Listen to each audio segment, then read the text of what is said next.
Hey, how you doing? This is Adam Post, publisher of more than 1,000 comic books. Today we're talking about Gunnar Wiedenfels, the CFO killer set up by David Zaslav to make things right for Warner Brothers Discovery, the whole company.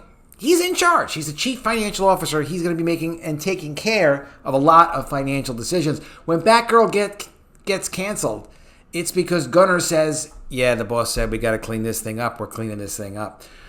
When people get laid off, when work-in-progress woke TV shows and movies get canceled, it's Gunnar. All right, so let's get into the first article, because this just happened yesterday, talking about his comments on the shutdown of the Batgirl movie and how the press covered it. And also, we'll then get into an article that really talks about his background. Cash Never Lies is not something, I believe it, it's not something I made up. Cash Never Lies is something that Gunnar loves to say, apparently, before he guns down the programs and people and offices and business units that he doesn't want to keep. So, all right, let's get right into the article. Before we do, be sure to subscribe to the channel. Click the bell for notifications. Give me a thumbs up when you like it. Let's get into it. So this is from Hollywood Reporter. Gunnar says this: I'm glad to see a more rational approach to content spend, Gunnar Wiedenfels says at a conference, while noting that the company is committed to spending more than ever on TV shows and films.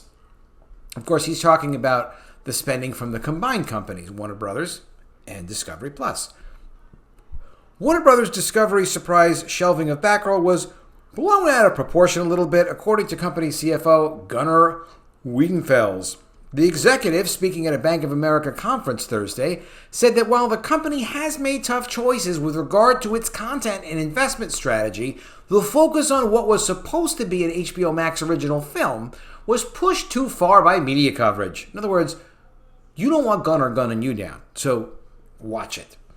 With Warner's remaining committed to growing its content business. So he's explaining, this is great, because what Gunnar is saying is like, hey, it's just $90 million. It's not a lot of our content spend, because their content spend is something like $20 billion. So he's like, hey, it's like 1/200th of what we do over here. Why do you care so much about Batgirl? Meanwhile, he has no regard, apparently, for any of the, well, it's woke and it's Latina and Congress says that you're a monopoly because you don't let other people run your company and make your content decisions. Quote, clearly the course corrections, making changes quickly where we don't agree with the track that Warner Media was on, that took a lot of courage and execution early, Wiedenfels said. Adding of Batgirl specifically, I don't think it's unusual. We're a creative industry, and one of the elements of creativity is that there is a judgment and views on what the potential of what a certain piece of IP might be, intellectual property. So anytime they invest in a TV show, a movie, a comic, that's what they call IP, intellectual property. We all call it that. Why? Because it's like real estate. It's property, but it's in your head, so it's intellectual. Wiedenfels said that the company's creative leaders like film chiefs Michael DeLuca and Pamela Abdi made the calls on content decisions, but that my team helped them by providing financial data points where possible and a framework to assess the potential from a financial perspective. In other words, it wasn't Zaslav, it wasn't the pointing guy, it wasn't Gunnar, but it was. Because Gunnar basically said, listen, the numbers have to work. It's about the money. So if the numbers work, you're doing a good job as an executive producing financially productive content. If you're doing things to prove that people can be different, diverse, this and that doesn't equal dollars and cents. Gunnar knows dollars and cents. We're going to talk about an acquisition that he did, a major business deal that he was in charge of, this Scripps integration. Explains it's not a big deal, easy to understand. But he really does know his numbers. So as serious as Zaslav is, this guy Gunnar is kind of a big shot. And he knows what he wants. So he's explaining to his executive team like what they're looking for. And they're not going to violate that. Because when he says, oh, it's about numbers, it is.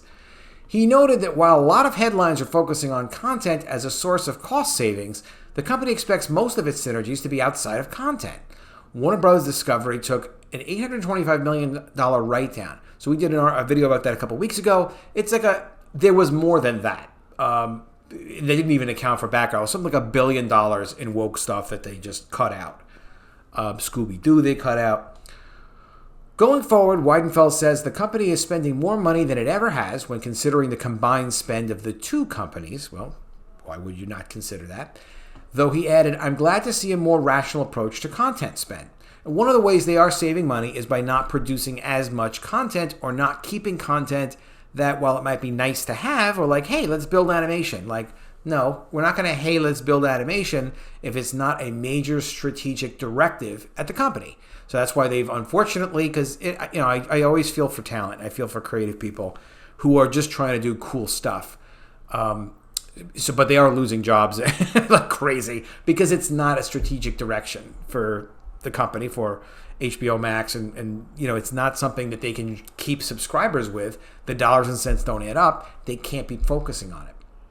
So as he said, also, you've probably heard that there was a whole reality programming unit that got laid off at HBO Max. Well, why are they going to keep reality programming at HBO Max and spend all that money on development, especially because the stuff was very high-end, it was very expensive?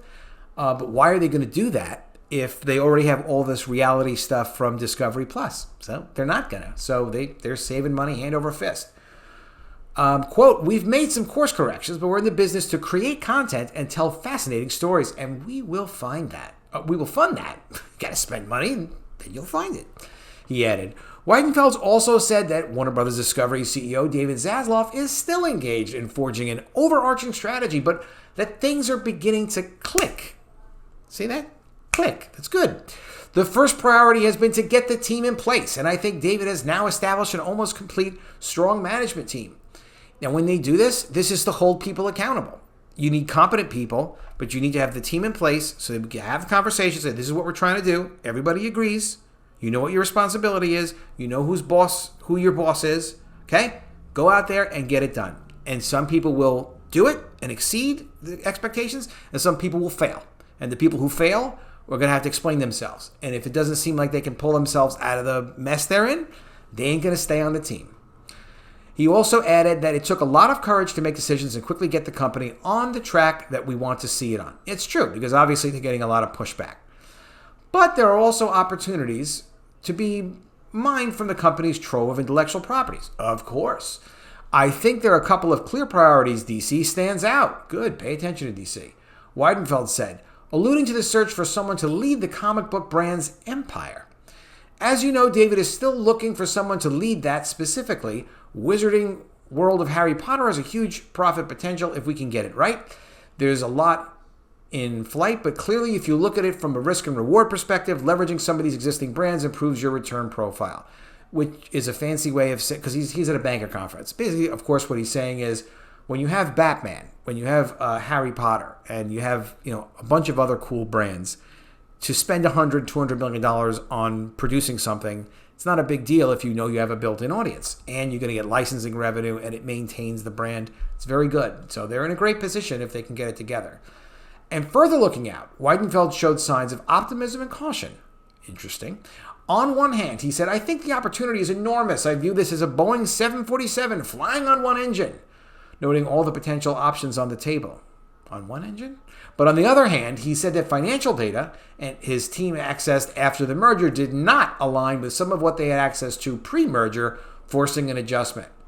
Which is a nice way of saying they got lied to, big time. They got lied to by Warner Media when they were owned by AT&T.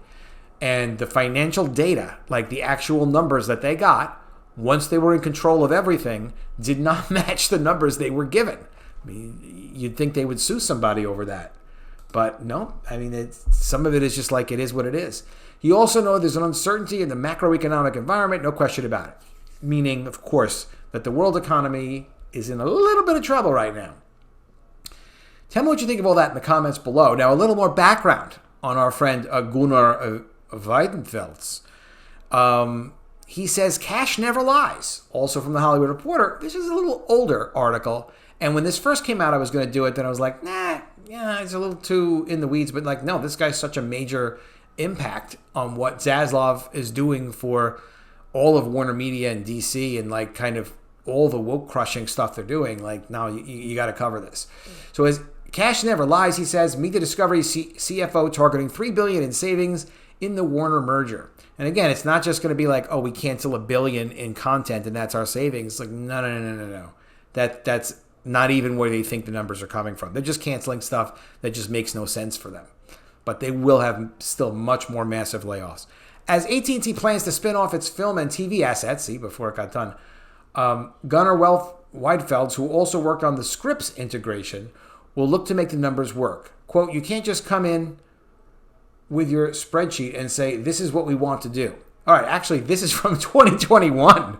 This is not a new article. This is an older one, but his background is the same and his phrase is the same. In the summer of 2016, Gunnar Wiedenfels met his future employer, CEO David Zaslav, at the restaurant of the Ritz-Carlton on Central Park South in Manhattan, fancy place.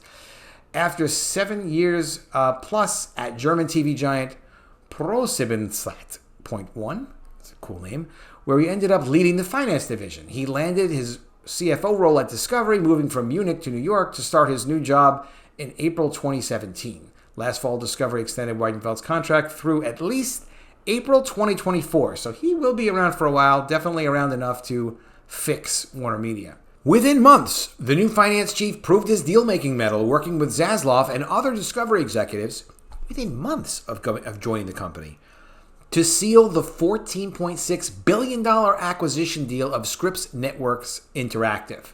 That sale closed in 2018. So just kind of understanding, these guys are players. They have been in the game. They have done multi-billion-dollar deals and integrated all that into their normal business and then moved on. It's like, okay, that's a big deal.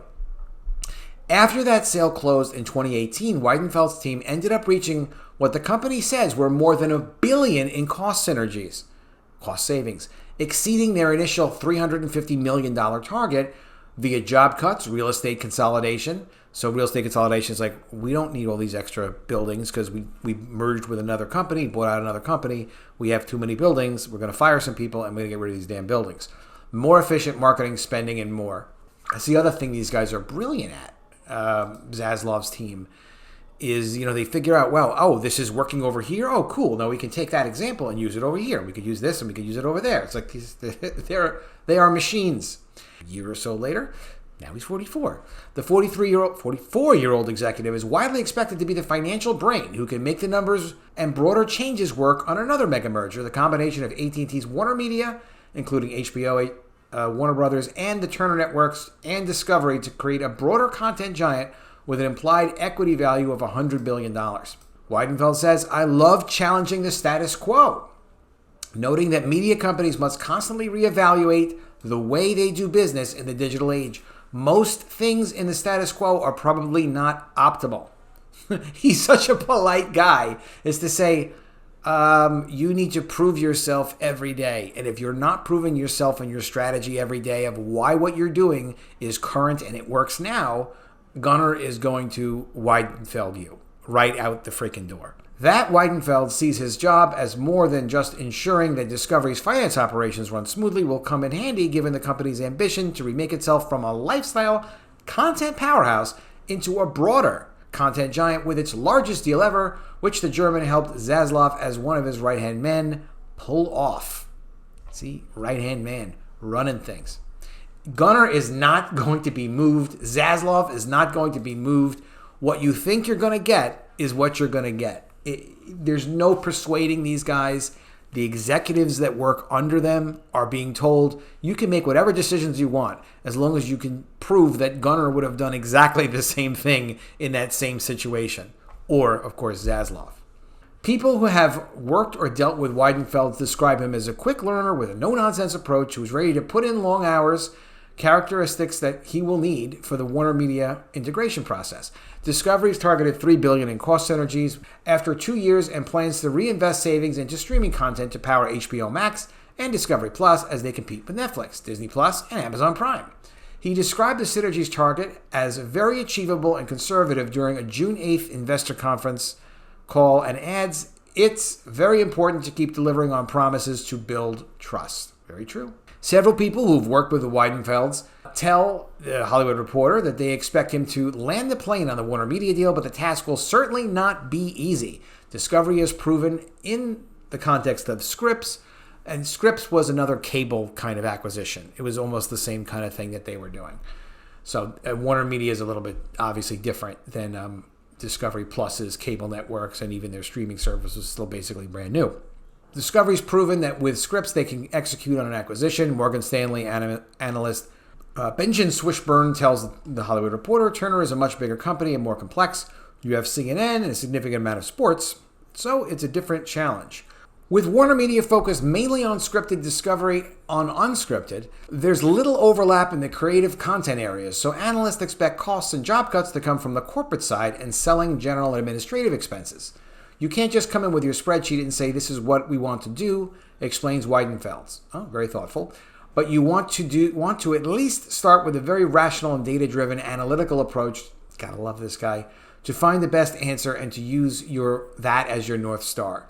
So every decision they're going to be making is no nonsense. Every decision is going to be data-driven and very rational. No, like, don't you want to save this for that purpose? And don't you want these kinds of people to feel better about themselves with this representation? They're not doing representation. If it makes money, they're doing it. And if you're going to say it's going to make money, you better have the numbers to back it up. And don't say, oh, in 100 years, it's going to be great. That's not going to work with these guys. No. At Discovery, we call him the Renaissance CFO. They love him. Chief Corporate Operating Officer David Leary tells The Hollywood Reporter, he runs a tight ship, but he's also willing to invest and take swings where he sees opportunities. Great guy. Great guy. Of course, I'm going to have a link to this in the description below as well, so you can check this article out.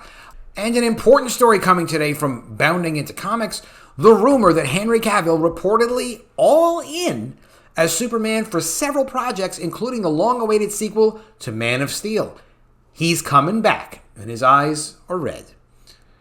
There's more good news for the return of Henry Cavill to the red kryptonite cape. He may have more than one movie in the offing, and not just for some cameos here and there. According to Syl Abdul, whose DC scoops have been making the rounds a lot lately, we can expect to see more of Cavill after his reported cameo in Black Adam is said and done. Abdul says, the Witcher actor is all in for multiple appearances as Superman that will change, or perhaps it should be said they will restore the direction of the DCEU. The rumor mimics an older scoop that held Cavill Superman was going to fill a role similar to the Hulk in the MCU, guest starring in other films without receiving his own. Fortunately, David Zaslav seemingly thinks he can do better.